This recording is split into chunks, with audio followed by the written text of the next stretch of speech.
This looks like a job for Superman.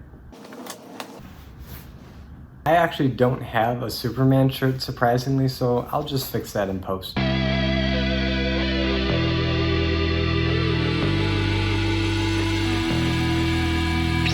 Superman the movie. Now, Superman the movie is a very important superhero film. It came out in 1978 and was really the first big budget attempt at a superhero film. Now, granted, we had the 60s Batman movie and some Incredible Hulk movies starring Lou Ferrigno, but those were much more film adaptations of TV properties. There really hadn't been an attempt to bring a superhero to the big screen, and what better opportunity than with the first superhero ever. And how did it do? Well, it was a big success when it came out. It made a whole bunch of money at the box office. It was a cultural phenomenon. It made Christopher Reeve's career, but does it hold up today? I would argue yes, for the most part. And in my opinion, it is still the best way to introduce someone to Superman. If they have no idea who Superman is, what he's all about, where he comes from, this movie takes you by the hand and walks you through the entire origin story and gives you some pretty exciting moments of action towards the third act. But that being said, a lot of what made this movie work is Christopher Reeve as Superman. This guy totally embodies everything that Superman stands for. Truth, justice, the American way. He's such a Boy Scout and never apologizes for it. And that's what made this movie work so well, is that they kept true to Superman, his personality, and his character from the comics, and they didn't try to modernize his values or beliefs to fit with the more 1970s contemporary culture. But the people that they did update and modernize were the people around Superman. Lois Lane, Jimmy Olsen, Mr. White, Lex Luthor. And regardless of what I think about their individual performances, they do help to reflect how out of place and old-fashioned and even hokey Christopher Reeve's Superman is. And no character embodies that hip 1970s modernism than Margot Kidder as Lois Lane. She is the epitome of modern. And when I say modern, I mean 1978 when this movie was made. It's in the way she dresses, it's in the way she talks, it's in the way that she calls out Clark Kent for saying the word swell. And it's just that fast-paced energy that living in a metropolitan area like Metropolis would give you. But that being said, I'd be lying if I didn't say how her screams and her damsel in distress routine get on my nerves.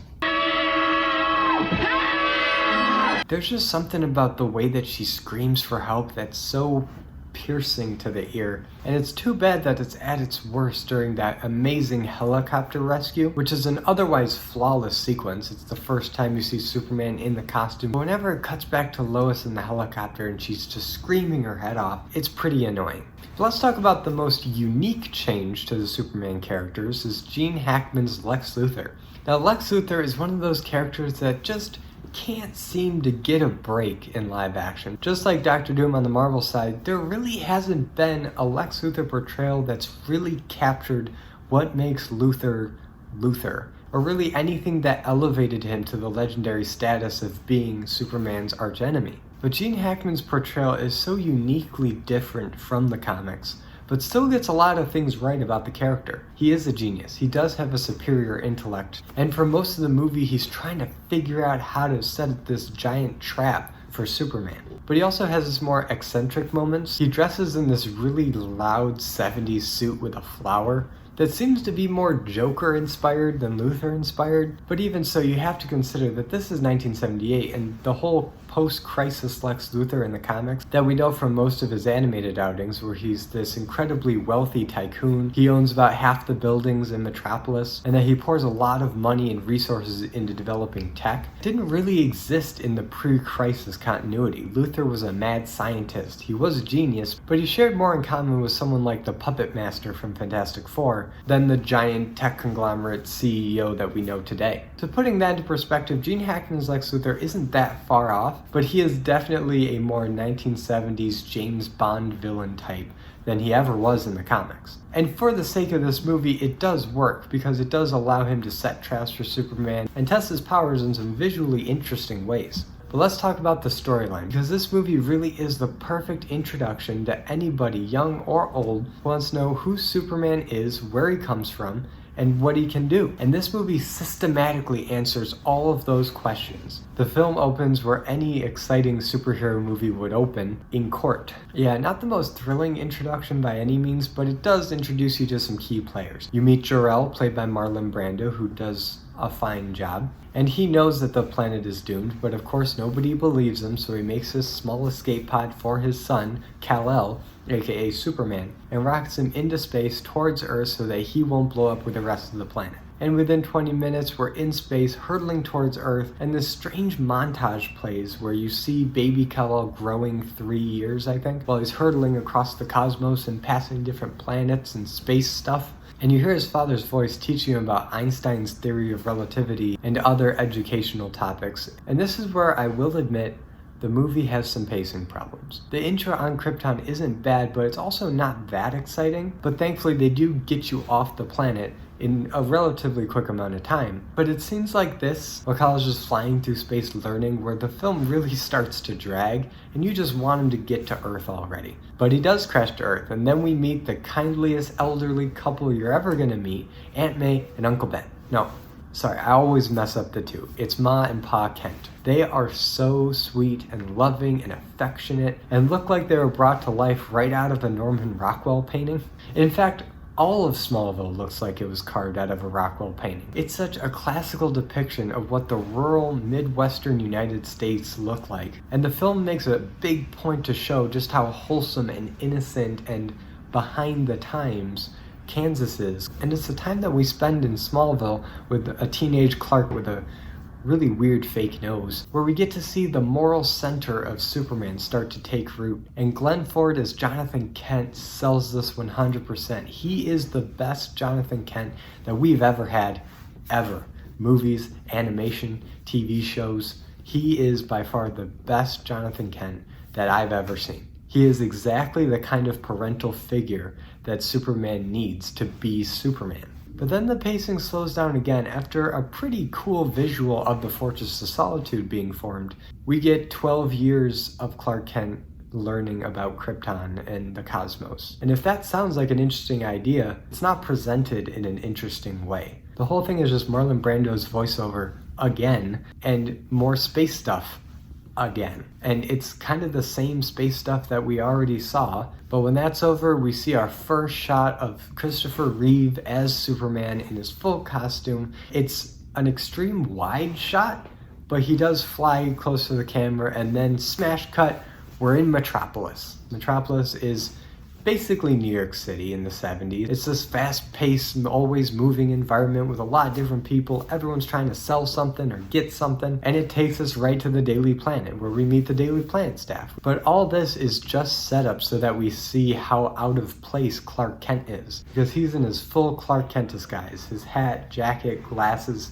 As you can imagine, he plays himself up as a mild-mannered geek and someone who is just the most uncoordinated person you can imagine. And while part of me wishes that the Clark Kent shown in this version was more like the George Reeves version, where while he did a good job at keeping his identity a secret, he still brought some dignity and authority and competence to the persona of Clark Kent. And it's kind of missing here. But also I understand, just for the sake of shorthand, to just get a clear understanding of why nobody in their mind would assume that Clark Kent is Superman. And the jokes at Clark Kent's expense are admittedly pretty funny. And really from here to the end is just sequence after sequence of showcasing Superman's different powers, different ways he can save the day. And this is the part of the movie that is so much fun to watch, because we see Superman on the big screen given a real budget for the first time. And the effects look pretty good. At least they're still a lot better than what the sequels have given us. But even so, we see a lot of Superman flying around. We get to see Superman be faster than a speeding bullet. He catches a bullet that was intended for Lois and plays it off as he fainted.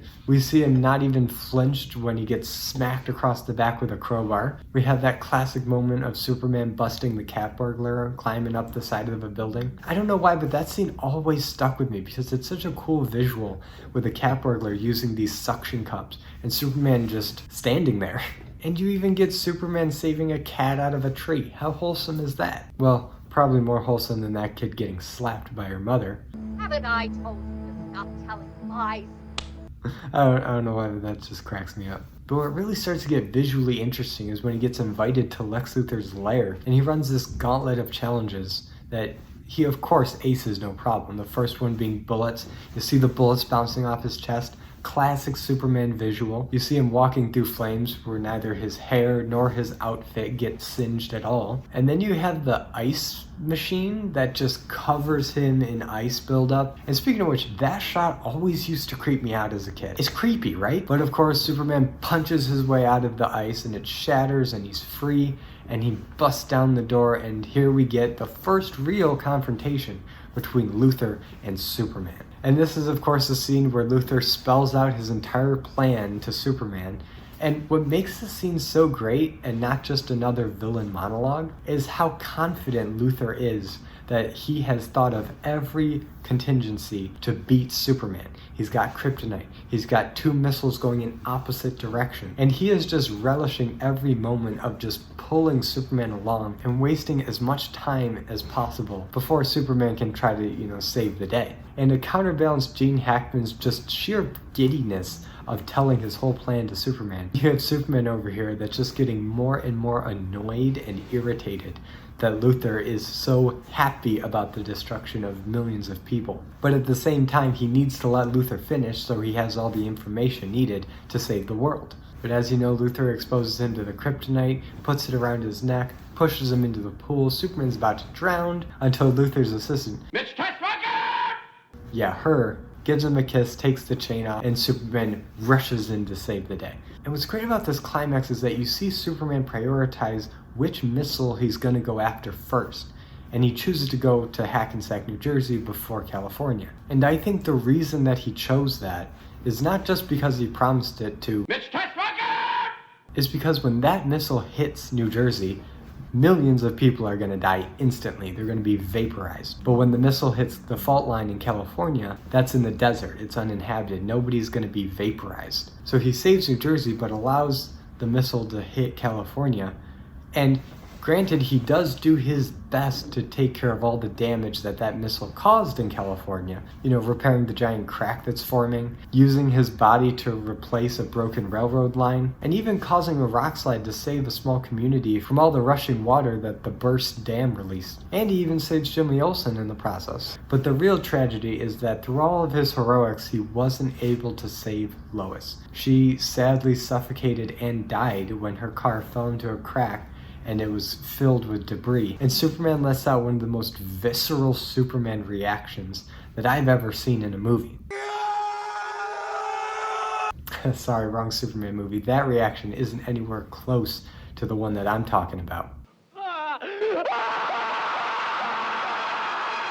That is how you get people to feel bad for Superman. But if you know the movie, you know that it doesn't end there. Superman rewinds time by reversing the rotation of the Earth. I'm pretty sure that's not how it works, but this was the 70s and they had to visually explain how to rewind time. And yes, time rewinds. Lois Lane's car comes out of the dirt. He puts it back to normal, and he's there just in time to save her. And everyone lives happily ever after. At least until the next movie. And that's Superman the movie. But real quick, let's talk about the real star of this movie. And it's not Gene Hackman who got top billing, and it's not Christopher Reeve who's the title character. It's John Williams and his score for Superman. This Superman theme is so incredible, and it captures all the different emotions that goes into being Superman. You have the brave, heroic marching sections. You have the softer, more emotional, intimate sections that reflect his relationship with Lois. And then you have that triumphant key change towards the end that signifies him saving the day. That piece of music may be my favorite John Williams score ever, because just hearing that music, there's no lyrics or anything. It's just orchestral music. You understand the character, the motivations, the struggles of Superman. And that's something that's really hard to capture, and John Williams does a fantastic job with it. But yeah, that just about wraps up my thoughts on Superman the movie. It was the first in a brand new genre of superhero movies that have become commonplace nowadays, but back in 1978, it was one of a kind. And it really does hold up today. I would recommend anybody to watch it if they're interested in comic books or superheroes, because this movie does such a great job at explaining who Superman is, where he comes from, what his motivations are, and why he is this timeless pop icon that has endured for over 80 years now. So if you like this video, be sure to give it a like and subscribe for more content, and hit the notification bell to be notified every time I upload a video. And comment below, who is your favorite Superman actor? It could be from movies, TV shows, animations, anything. Who is your favorite Man of Steel? And as always, I'm Colby. This is my nerdy talk, and I'll see you in the next video.